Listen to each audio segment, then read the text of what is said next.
Let me begin by stating that I very rarely write from a political perspective, nor from a position of anger.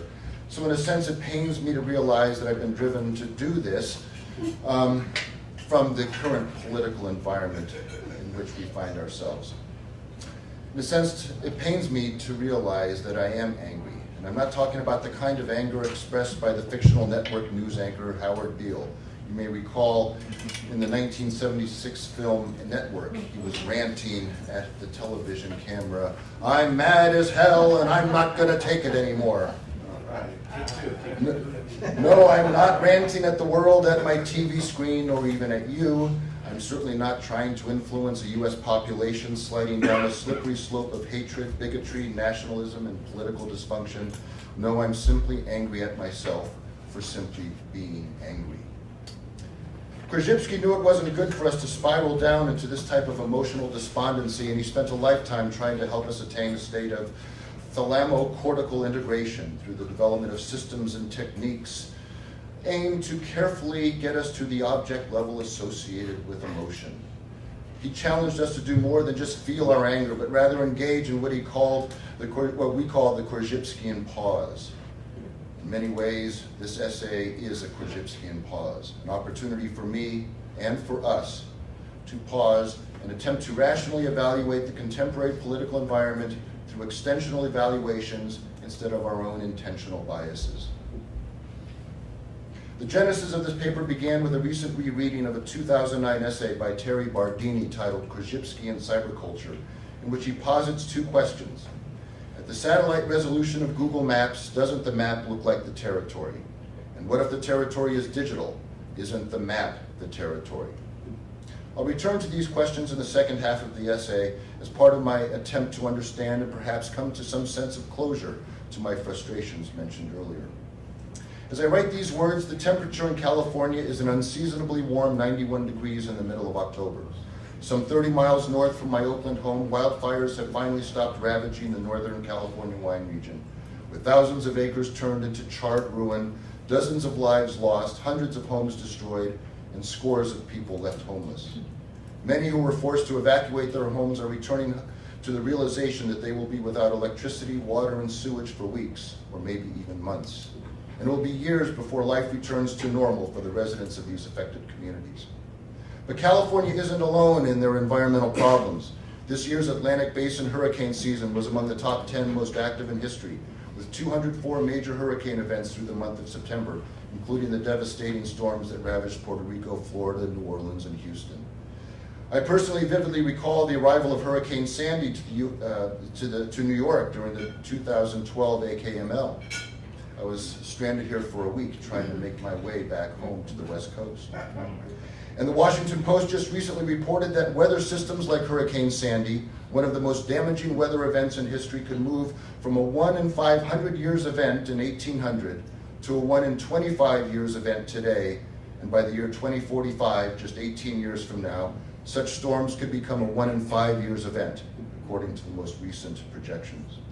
Yet many of our leaders in Washington continue to turn a blind eye to the problem and ignore the mountains of scientific evidence of global climate change brought about by our unchecked usage of fossil fuels, all the while vociferously defending President Trump's consistent support of the coal industry, his total lack of understanding of the threat of global climate change, and his arrogant unwillingness to support the Paris Climate Accord. Perhaps most troubling of all is the gutting of the Environmental Protection Agency by the Trump administration, and the incredible audacity to strip the EPA of not only funding and support, but to challenge the very authority of the agency itself, its scientists, and its science. Now, if you'll pardon the pun, global warming is just the tip of the iceberg in terms of our current state of affairs. Our government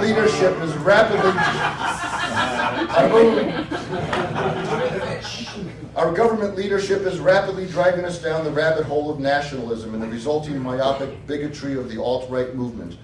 I was personally horrified this past summer when I returned from a European vacation where I visited the German city of Nuremberg and stood, quite literally in tears, in the middle of the amphitheater where Hitler delivered his nationalistic diatribes and hate-filled rhetoric, only to come home to watch the exact same thing on the evening news as neo-Nazis marched in our US streets chanting the same hate-filled speech. We witness daily the attempted suppression of free speech in all corners of society, from the NFL to the arrest of public demonstrators. We see the blackballing of social critics like Colin Kaepernick, the attempted discrediting and marginalization of our professional news organizations, the generation of a continual stream of what I would call real fake news, put forward by the conservative Christian establishment, in which there is no tolerance for any kind of diversity that deviates from their definition of what is moral, decent, and good. In our attempt to make America great again, we're hedging our bets on such solutions as tax cuts for the wealthy and the continuance of trickle-down economic policies, while continuing to encourage wanton consumerism, regardless of what it does to our environment, our society, and the individual. We continue to decry the violence on the streets and in the homes of our inner cities, yet we see only punitive solutions to these problems through arrest and incarceration, rather than recognizing the systemic ills that have plagued our nation as a result of an ever-increasing disparity between the haves and the have-nots. The words of a lithograph hanging in my home proclaims, "Society creates the crime, the criminal commits it," reminding me daily of the folly of our congressional leaders as they continue to kowtow to the NRA on issues of gun control, while incidents of mass shootings rise at an alarming rate. We argue over the semantics of Black Lives Matter versus All Lives Matter, unable to recognize that such Aristotelian dualistic thinking doesn't begin to account for the dynamic complexity of the human condition and the need to move past sloganeering in an attempt to engage in what Surreal called otherness. Opioid addiction has now become a national epidemic with over 2 million addicts across the country, many of them teenagers and senior citizens. Seemingly no one is spared from the allure to narcotize ourselves against the insanity of the world around us. The nationalistic debate continues to rage on the international stage as England begins the final stages of its Brexit initiative, and France barely survives its own attempted departure from the European Union. And just yesterday, Catalonia announced its formal secession from Spain, and they're probably heading for a new civil war. All the while, Trump continues to trumpet his nationalistic agenda by baiting the leaders of foreign nations, especially North Korea, into an infantile schoolyard fight that's inching the world closer to global conflict and nuclear destruction. And perhaps the largest international story of all is the Russian meddling into the political affairs of our nation and other nations around the globe. The congressional stalemate between Democrats and Republicans has unfortunately made getting to the bottom of the Russian scandal a near impossibility as the investigation devolves into politically biased rhetoric and inaction. Only the independent investigation by Special Prosecutor Robert Mueller continues to provide us a glimmer of hope that we might someday learn the actual extent to which the Russian government infiltrated our technological systems, our electoral process, and our personal feelings.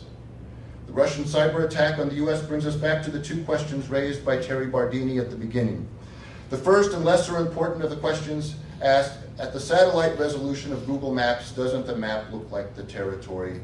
Let's just say yes. It's the second question that we begin to gain some small insights into how we arrived at where we're at in the modern age. Again, Bardini asks, what if the territory is digital? Isn't the map the territory? Here too I respond in the affirmative. The enormity of scale of our digital landscape has created a mediated ecosystem so vast that it has quickly become our primary living environment as opposed to just another tool-oriented activity. Currently, there are close to 4 trillion internet users worldwide, with almost half of them in North America and Europe. 2.4 billion people worldwide use social media, half of which use it daily. And in the US alone, 200 million people reported using social media at least once every day, with an equal amount of social media users in India. The rapid integration of these technologies into our daily lives has even led to the American Psychological Association to describe the 3 categories of internet addiction and what it does to us: excessive gaming, sexual preoccupations, and email and texting, resulting in loss of time or neglect of basic drives, feelings of withdrawal, anger, tension, depression, a continual need for more technology, and negative social behaviors like lying, poor achievement, social isolation, and fatigue. As the digital media pioneer and critic Jaron Lanier stated, quote, anonymous blog comments, vapid pranks, and lightweight mashups may seem trivial and harmless, but as a whole, this widespread practice of fragmentary interpersonal communication has demeaned interpersonal interaction. A new generation has come of age with a reduced expectation of what a person can be and who each of us might become, end quote. Echoing Neil Postman, Michael Bugeja writes that technology's nature is constant. It's neither moral nor immoral, but amoral and persuasive in its autonomy and anonymity.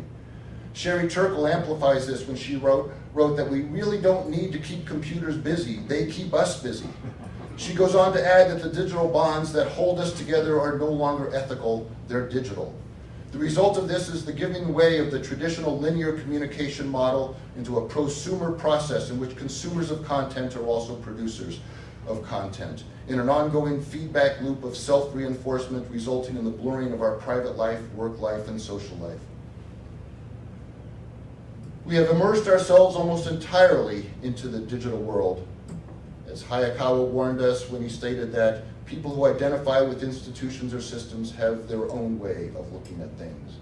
But if the only way of looking at the world is through the recursive loop of self-reinforcing digital messages, we quickly find ourselves assimilated into this new digital reality that leads to the types of behaviors talked about earlier. Our digital maps have indeed become our consensus lived realities. We are becoming our technologies. None of this bodes well in terms of the problems addressed earlier. We're rapidly losing perspective of who we are and increasingly becoming products of Madison Avenue and what they compel us to be.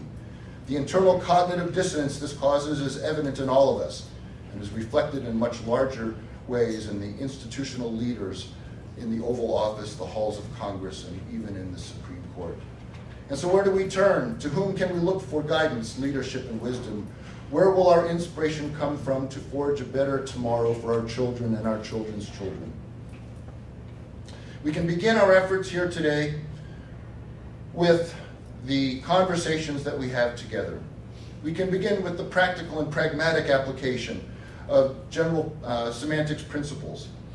We can begin by being mindful of Wendell Johnson's concept of IFD disease, that being the internal idealization and resulting frustration and demoralization that comes from our use of high-level abstractions, such as the word success, without having any reference to concrete goals to ground these ideas.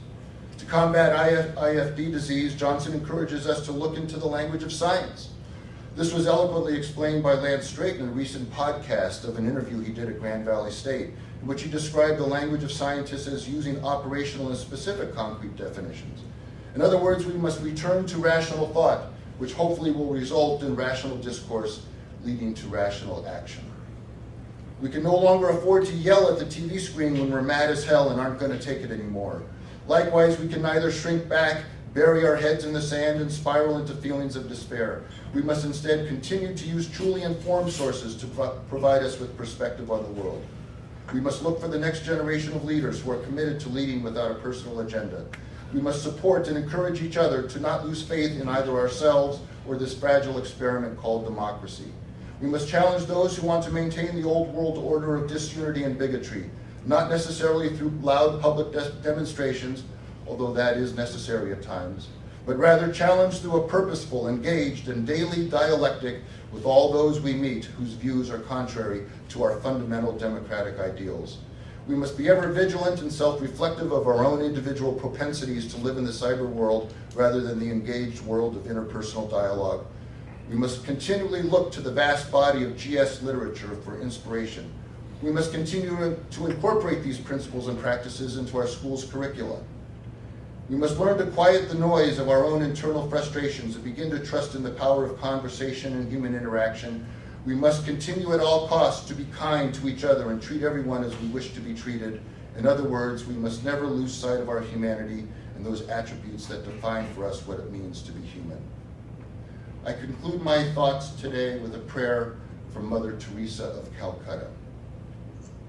People are often unreasonable, irrational, and self-centered. Forgive them anyway. If you are kind, people may accuse you of selfish, ulterior motives. Be kind anyway. If you are successful, you will win some unfaithful friends and some genuine enemies. Succeed anyway. If you are honest and sincere, people may deceive you. Be honest and sincere anyway. What you spend years creating, others could destroy overnight. Create anyway.